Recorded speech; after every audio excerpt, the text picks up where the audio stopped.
Dans cette vidéo, une question simple a été posée à des professeurs astrophysiciens spécialistes en cosmologie et de la gravité.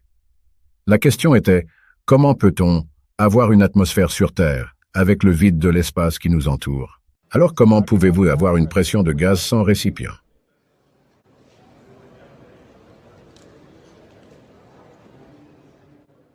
Pas de réponse. Danny Faulkner, professeur en astrophysique. Dr Pogosian. Salut Kiri, ravi de vous rencontrer. Donc monsieur, on m'a recommandé de venir vous voir.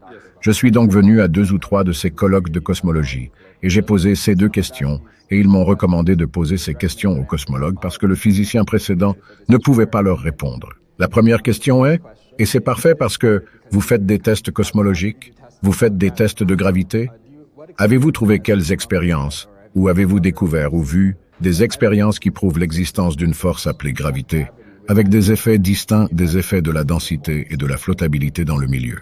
Quelle preuve y a-t-il pour la gravité? Une expérience? Une expérience distincte des effets de la densité et de la flottabilité. Il y a beaucoup de preuves. Donc, je voulais donc dire des preuves expérimentales. Donc, c'est une expérience.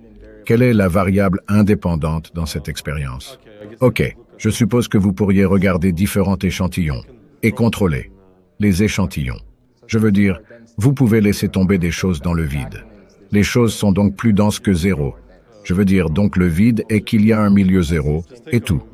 Ce que vous pouvez laisser tomber des objets alors que vous prenez simplement une pièce et évacuez l'air et puis ils tombent tous de la même manière. Tous aussi plus denses que rien, n'est-ce pas?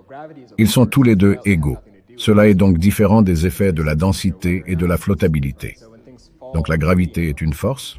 Donc quand les choses tombent dans un milieu, c'est parce qu'elles sont tout aussi plus denses que rien. Dans un vide, ils sont tout aussi plus denses que rien.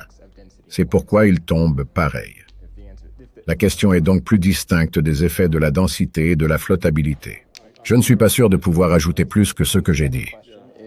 Et la deuxième question est, donc votre cosmologie dépend de la deuxième loi de la thermodynamique, qui stipule donc que vous ne pouvez pas avoir un système de pression de gaz au milieu d'un vide, comme une haute pression va toujours à basse pression.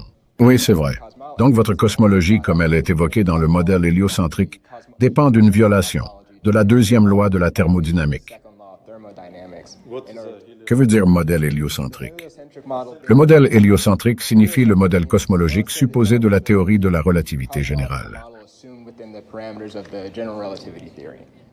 Ce qui donne un centre à l'univers. Mais vous avez normalement un gaz qui a composé les étoiles au milieu du vide. Oui, donc oui, vous avez raison, donc si vous avez du gaz, il se dilaterait absolument dans le vide. Alors, connaissez-vous des démonstrations de pression de gaz au milieu d'un vide sans barrière solide entre les deux? Non, non.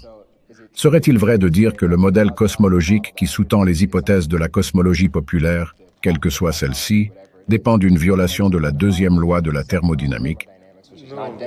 Ce n'est pas différent parce qu'il n'y a pas... ce n'est pas comme nous. C'est au début que l'univers n'a pas de centre. Il n'a pas de point central. Et il est uniformément rempli de rayonnement.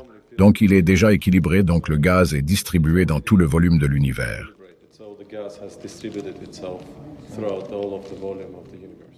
D'accord, alors pouvez-vous démontrer? Disons que la pression du gaz adjacente a un vide sans barrière entre les deux. Est-ce que cela peut être démontré? Je ne suis pas sûr. Supposons que j'ai une pression.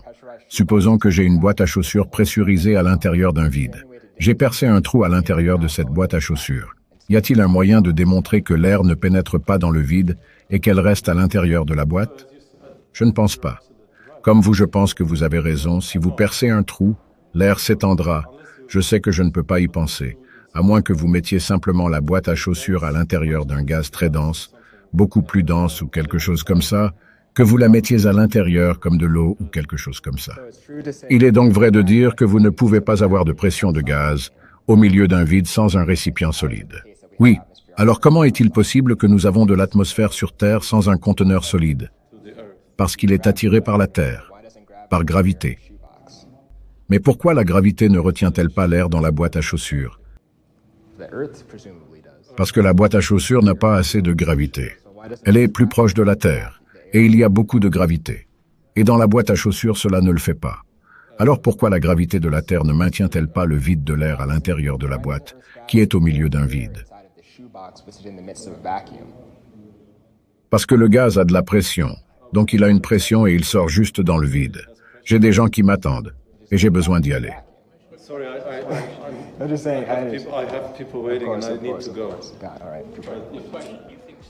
Alors comment pouvez-vous avoir une pression de gaz sans récipient?